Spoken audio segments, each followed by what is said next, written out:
प्यारे विद्यार्थियों, मैं तेजकरण चौहान, सह आचार्य इतिहास, मांगीलाल बागड़ी, महाविद्यालय नोखा।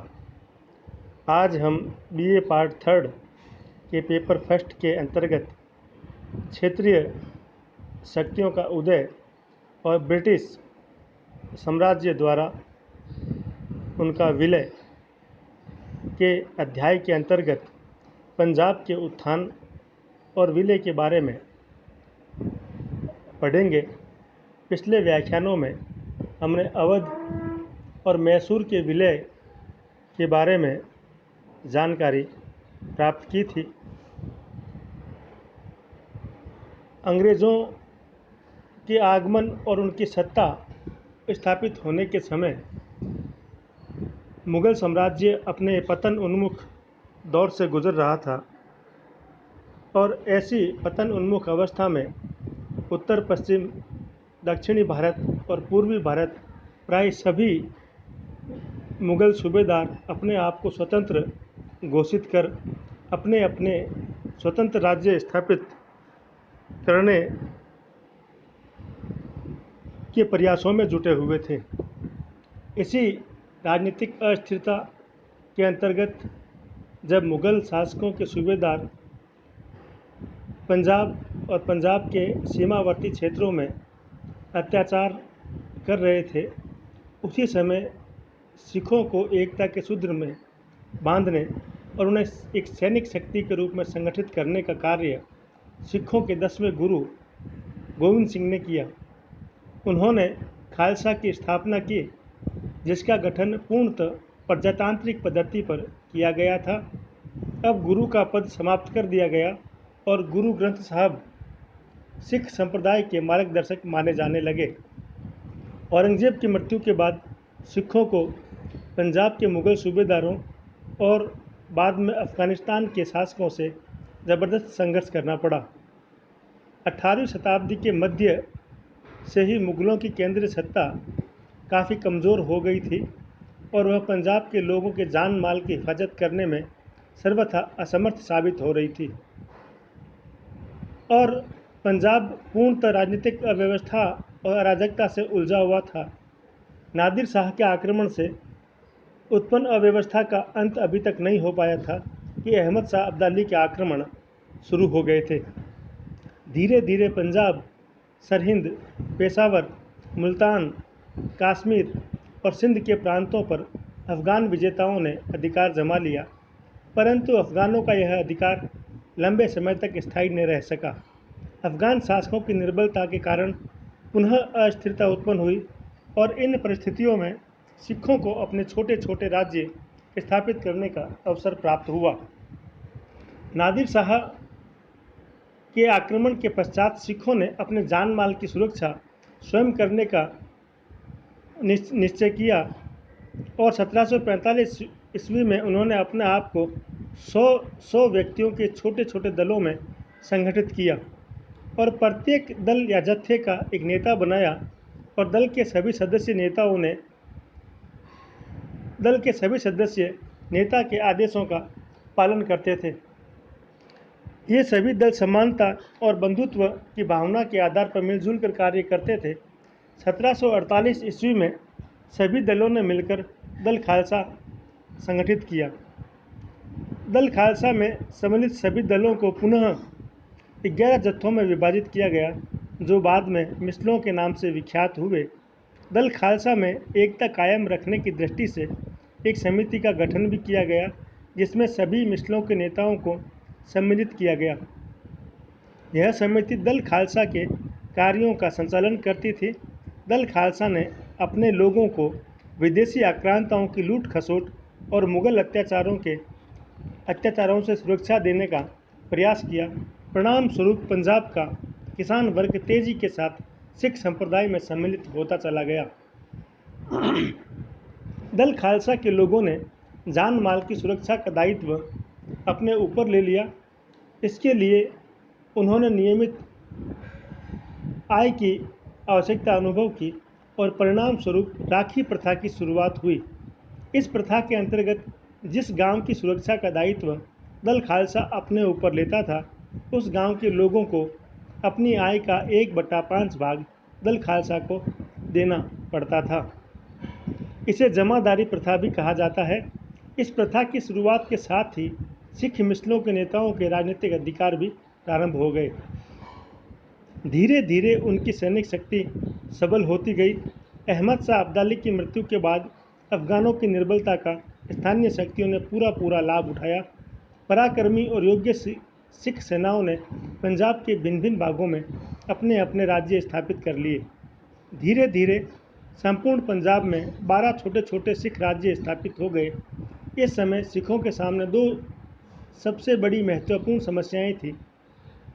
नंबर 1, अफगान आक्रमण से पंजाब को सुरक्षित रखना और पंजाब में मुग़ल सत्ता की पुनर्स्थापना भी उन्हें पसंद नहीं थी। अतः पंजाब के स्थानीय मुग़ल अधिकारी भी मौजूदा स्थिति का लाभ उठाकर अपने स्वतंत्र राज्यों की स्थापना के लिए प्रयत्नशील थे। इस प्रकार की स्थिति में सिखों को जो प्रारंभिक सफलता मिली, उसका एक कारण उनका दृढ़ संकल्प और संकट के समय एक दूसरे को सहयोग प्रदान करने की उत्कट भावना थी। दूसरा कारण उनकी गतिशील घुड़सवार सेना थी। इसके अलावा एक अन्य कारण सिखों द्वारा छापामार युद्ध पद्धति का प्रयोग करना था और अंतिम कारण दल खालसा के प्रति निष्ठा की भावना और मुगलों और अफगानों से प्रतिशोध लेने की इच्छा ने सिख शक्ति के उदय में एक प्रमुख भूमिका अदा की। उनकी मिस्र व्यवस्था ने भी उनको एक नस्लीय संघीय व्यवस्था के अंतर्गत समान धर्म और समान राजनीतिक आवश्यकता से प्रोत्साहित कर एकता के सूत्र में बांधने का कार्य किया। परंतु समय के साथ साथ सिख नेताओं में भी आपसी झगड़े उठ खड़े हुए और वे भी आपस में लड़ने लगे। परिणाम स्वरूप वे एक शक्तिशाली संघ की स्थापना न कर सके और आगे चलकर रणजीत सिंह को अपनी सैनिक शक्ति बढ़ाने का अवसर मिला और पंजाब में भी पुनः राजतंत्र की एक प्रकार की शुरुआत हुई। महाराजा रणजीत सिंह एक ऐसे व्यक्तित्व थे जिन्होंने संपूर्ण सिख जाति को एक सैनिक शक्ति के रूप में संगठित किया और एक विशाल साम्राज्य की स्थापना की। रणजीत सिंह का जन्म 13 नवंबर 1780 ईस्वी को सुकर चकिया मिस्र के नेता महासिंह के यहाँ हुआ। उस समय पंजाब में 12 मिसलें थीं। उनमें सुकर चकिया मिसल ज़्यादा प्रभावशाली नहीं थी। रणजीत सिंह अपने पिता के इकलौती संतान थे, अतः लाड़ प्यार के कारण उनकी बौद्धिक शिक्षा विशेष रूप से नहीं हो पाई और वह अनपढ़ ही रहे। परंतु घुड़सवारी, अस्त्र शस्त्र संचालन और युद्ध कला में वह अत्यंत पारंगत हो गए। 1792 में महासिंह का निधन होने के बाद 12 वर्ष की अल्पायु में ही उनको सुकर चकिया मिस्र का सरदार बनाया गया। थोड़े वर्षों तक उनकी माता राजकौर ने संरक्षिका के तौर पर शासन किया। रणजीत सिंह की सास सदा कौर कन्हैया मिस्र की मुखिया थी और वह एक महत्वाकांक्षी महिला थी। उसने भी प्रारंभिक दिनों में रणजीत सिंह की सरदारी बनाए रखने में महत्वपूर्ण योगदान दिया। उनके सुझाव पर ही सुकर चकिया और कन्हैया मिसलों की सेनाओं को संयुक्त कर रामगढ़िया मिस्र पर आक्रमण किया गया और यह अभियान चूँकि असफल रहा, परंतु इससे रणजीत सिंह के हृदय में विजय की लालसा जाग उठी और 17 वर्ष की आयु में वह अपनी माता और सास की संरक्षकता से मुक्त हो गए और अहलूवालिया मिस्र के फतेह सिंह से मैत्री संबंध स्थापित किए और फिर अपनी सत्ता के विस्तार में जोर शोर से जुट गए। रणजीत सिंह का उत्कर्ष उनके राजनीतिक मैत्री संबंधों और वैवाहिक संबंधों की एक परिणति था। 1793 ईस्वी में जमान शाह अफगानिस्तान का शासक बना। उसने 1795, 96 और 98 में पंजाब और उसके आसपास के क्षेत्रों पर आक्रमण किए। उसका विचार भारत में अफगान राज्य का विस्तार करना था। 1798 के अभियान के द्वारा उसने लाहौर पर अधिकार भी कर लिया। इसी समय अफगानिस्तान में विद्रोह हुआ और उसे तत्काल वापस अफगानिस्तान लौटना पड़ा। लौटते समय उसकी 12 तोपें झेलम नदी के दलदल में फंस गई। इस समय जमान शाह के पास इतना समय नहीं था कि वह इन तोपों को निकालता। उसके पश्चात रणजीत सिंह ने इन तोपों को निकलवा कर उनके पास पहुंचाने का वादा किया और उसे पूरा किया। जमान शाह ने प्रसन्न होकर रणजीत सिंह को राजा की उपाधि और लाहौर की सूबेदारी प्रदान की। उन दिनों लाहौर पर भंगी मिस्र का अधिकार था। रणजीत सिंह ने उन्हें परास्त करके लाहौर पर अधिकार जमा लिया। लाहौर विजय से रणजीत सिंह का प्रभाव बढ़ा। 1801 में राजक्रांति अफगानिस्तान में हुई। जमान शाह को उसके सौतेले भाई ने अपदस्थ कर दिया। मौके का फ़ायदा उठाते हुए रणजीत सिंह ने अपनी स्वतंत्रता की घोषणा की और पंजाब के महाराजा की पदवी धारण की। यह इस बात का संकेत था कि रणजीत सिंह सिखों की कमज़ोर संघीय व्यवस्था को समाप्त करके एक तंत्रीय शासन की स्थापना का स्वप्न देख रहा था। सर्वप्रथम उसने जम्मू पर चढ़ाई की और वहाँ के राजा को अपने अधीनता में लिया। उसके पश्चात उसने अकलगढ़, कासूर, गुजरात, चिन्नत, कांगड़ा आदि पर भी अधिकार किया। 1805 ईस्वी में उसने सिखों के पवित्र स्थान अमृतसर पर भी अधिकार कर लिया। इस प्रकार वह सभी सिख सरदारों में एक प्रमुख सरदार हो गया और उसके नेतृत्व में पंजाब में एक नया शक्तिशाली सिख राज्य संगठित हुआ। रणजीत सिंह के मराठों के साथ संबंध भी कुछ खास शुरुआत में अच्छे नहीं रहे। सर्वप्रथम महादजी सिंधिया ने अपने प्रतिनिधि को रणजीत सिंह के पास अंग्रेज़ों के विरुद्ध सहायता करने हेतु भेजा, परंतु रणजीत सिंह ने अपने सीमित साधनों को ध्यान में रखते हुए सहायता देने से इनकार कर दिया।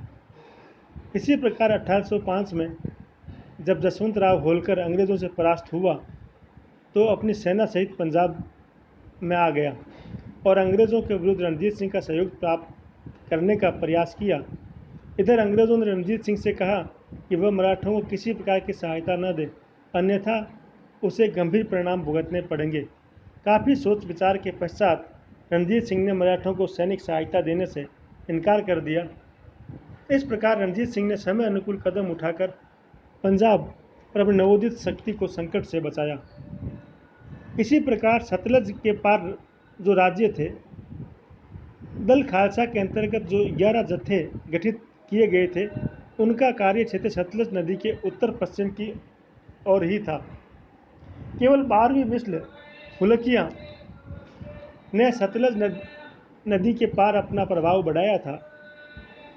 इस समय पटियाला, जिंद, नाभा आदि राज्यों पर इसी मिसल के वंशजों का शासन था। रणजीत सिंह अभी सिख राज्यों को मिलाकर एक प्रबल सिख राज्य का निर्माण करना चाहता था। उसके लिए उसे सतलज पार के राज्यों को जीतना भी आवश्यक था। 1806 में उसे अवसर भी मिला। नाभा और पटियाला में संघर्ष हुआ। नाभा के राजा ने रणजीत सिंह से सहायता मांगी और रणजीत सिंह सेना सहित वहां पहुंचकर पटियाला के राजा को परास्त किया। पटियाला ने रणजीत सिंह की अधीनता स्वीकार कर ली। नाभा और जिंद ने भी उनकी अधीनता स्वीकार की। इस प्रकार 1807 ईस्वी तक उसने नाभा, पटियाला, जिंद पर अपना अधिकार स्थापित कर लिया। 1807 में रणजीत सिंह ने पुनः सतलज पर आक्रमण किया और अम्बाला, थानेश्वर, नारायणगढ़ और फिरोजपुर तक के इलाकों पर अपना कब्जा जमाया। इस समय ईस्ट इंडिया कंपनी तटस्थता की नीति का पालन कर रही थी और अभी भी यमुना नदी तक ही अपनी सीमाएं निर्धारित किए हुए थी, परंतु रणजीत सिंह के बढ़ते हुए प्रभाव से अंग्रेज चिंतित हो गए और रणजीत सिंह के इस प्रकार के उदय ने अंग्रेज़ों को निश्चित रूप से चिंतित किया। अंग्रेज़ों और रणजीत सिंह का पहला संपर्क, प्रत्यक्ष संपर्क 1800 ईस्वी में हुआ था, जब अंग्रेज़ों की नीति अंग्रेज़ों और रूस के मध्य रणजीत सिंह के राज्य को एक बफर स्टेट के रूप में स्थापित करने की थी, क्योंकि इस समय रूस मध्य पूर्व की तरफ अपने कदम बढ़ा रहा था और इस बात की आशंका थी कि कहीं वह ईरान और अफगानिस्तान से संबंध स्थापित करके भारत पर आक्रमण न कर दे। ऐसी स्थिति में अंग्रेज रूसियों से पंजाब और पंजाब से भी आगे बढ़कर लड़ना चाहते थे। चूँकि अंग्रेज़ भारत में अपनी शक्ति को अभी तक पूर्णतः संगठित नहीं कर पाए थे, अतः वे अधिक सक्रिय रूप से इसमें भाग नहीं ले रहे थे। परंतु 1800 ईस्वी में लॉर्ड वेलेस्ली के समय में कंपनी की स्थिति काफ़ी सुधर गई थी। उससे कुछ पूर्व ही अफ़गान शासक जमान शाह ने पंजाब पर आक्रमण किया था, अतः कंपनी के लिए उत्तर पश्चिमी सीमांत की तरफ ध्यान देना आवश्यक हो गया था। इस प्रकार वेलेस्ली ने मुंशी यूसुफ अली को अमूल्य भेंटों के साथ रणजीत सिंह के दरबार में भेजा और अनुरोध किया कि वह जमान शाह को सहायता न दे। परंतु जमान शाह के आक्रमण का अंत होते ही मुंशी यूसुफ अली को रणजीत सिंह के दरबार से वापस बुला लिया गया। रणजीत सिंह और अंग्रेज़ों के इस प्रथम संपर्क के परिणाम अच्छे निकले। रणजीत सिंह ने मराठा सरदारों सिंधिया और होलकर को भी अंग्रेज़ों के विरुद्ध सहायता देने से मना किया। इसका परिणाम भी अच्छा रहा और 1806 में अंग्रेज़ों ने रणजीत सिंह के साथ मित्रता और सहयोग की संधि की। इस संधि के अनुसार अंग्रेज़ों ने आश्वासन दिया कि वे पंजाब से अपनी सेनाएं हटा लेंगे और मराठों को पंजाब में उपद्रव नहीं करने देंगे, और यह भी वचन दिया कि जब तक रणजीत सिंह अंग्रेज़ों के प्रति मैत्री भाव रखेगा, तब तक वे रणजीत सिंह के राज्य पर आक्रमण नहीं करेंगे। इस संधि ने दोनों के मध्य संबंध स्थापित कर दिए और भावी संबंधों को विकसित करने का एक मार्ग भी प्रशस्त कर दिया। परंतु जब रणजीत सिंह ने सतलज पार के राज्यों पर आक्रमण करके अपने अधीनता में लाने का प्रयास किया, तो अंग्रेज चिंतित हो गए और रणजीत सिंह की बढ़ती हुई शक्ति उन्हें खटकने लगी और वे उसको नियंत्रित करने हेतु उत्सुक हो उठे। संयोगवश सतलज पार के सिख राज्यों ने कंपनी के रणजीत सिंह के विरुद्ध संरक्षण की मांग की। उसी समय यूरोप में घटित होने वाली घटनाओं ने कंपनी को जल्दबाजी से रोका। अंग्रेज़ों को यह आशंका थी कि नेपोलियन मध्य एशिया के मार्ग से उनके भारतीय राज्य पर आक्रमण कर सकता था। अतः कंपनी एक तरफ तो रणजीत सिंह को सतलज पार करने से रोकना चाहती थी और दूसरी तरफ उसे नाराज़ भी करना नहीं चाहती थी, क्योंकि फ्रांसीसियों के संभावित आक्रमण के विरुद्ध उसे रणजीत सिंह के सहयोग की आवश्यकता थी। अतः चार्ल्स मेटकाफ ने 1808 में रणजीत सिंह से बातचीत करने के लिए गया। उसी समय अंग्रेज़ों ने एक प्रतिनिधिमंडल अफगानिस्तान के शासक के पास भी भेजा। इससे रणजीत सिंह दुविधा में पड़ गया। वह अंग्रेज़ों की इस नीति को ठीक से न समझ पाया, क्योंकि अफगान सिखों के शत्रु थे। ऐसी स्थिति में बातचीत लंबी होती चली गई। अंग्रेज़ों ने अनुभव किया कि बिना शक्ति प्रदर्शन के रणजीत सिंह झुकने वाला नहीं है।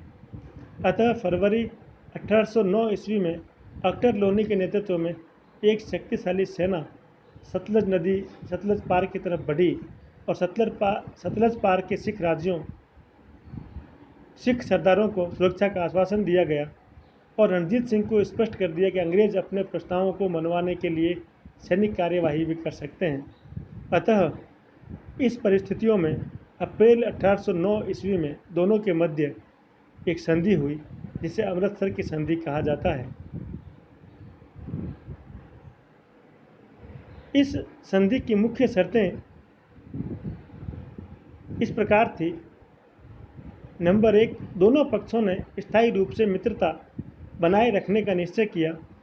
नंबर 2, पूर्व की ओर सतलज नदी को रणजीत सिंह के राज्य की सीमा निर्धारित किया गया। सतलज के उत्तर पश्चिम के क्षेत्रों में रणजीत सिंह को खुली छूट दे दी गई और इन क्षेत्रों में अंग्रेज़ों ने हस्तक्षेप न करने का वचन दिया। रणजीत सिंह ने सतलज पार के राज्यों पर ब्रिटिश संरक्षण को स्वीकार किया और उन पर आक्रमण न करने का परस्पर वचन दिया। नंबर 3, अंग्रेज़ों ने रणजीत सिंह को एक स्वतंत्र शासक भी स्वीकार किया। नंबर 4, कोई भी पक्ष सतलज के किनारे पर अधिक सेना नहीं रखेगा, परंतु सतलज पार के 45 परगनों जो कि रणजीत सिंह के अधिकार में थे, उसमें आंतरिक शांति व्यवस्था के लिए आवश्यक सैनिक व्यवस्था रणजीत सिंह रखेगा। 5वां, किसी भी पक्ष द्वारा संधि की एक भी धारा का उल्लंघन करने पर संपूर्ण संधि समाप्त मानी जाएगी। इस प्रकार अमृतसर की संधि के संबंध में विद्वानों के अलग अलग मत हैं।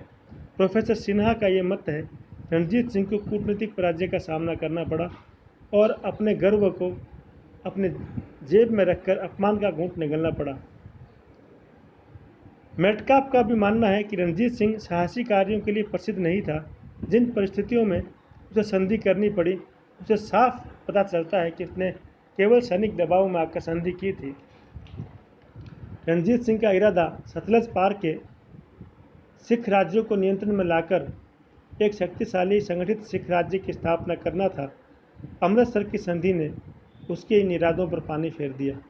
अब वह सतलज के पार अपनी सैनिक कार्यवाही नहीं कर सकता था। इसके विपरीत कंपनी के राज्यों की सीमा अब सतलज नदी तक पहुंच गई और उनके लिए सिख राज्यों की गतिविधियों पर निगरानी रखना सरल हो गया। कुछ इतिहासकार अमृतसर की संधि को रणजीत सिंह की कूटनीतिक पराजय नहीं बल्कि कुशलता मानते हैं।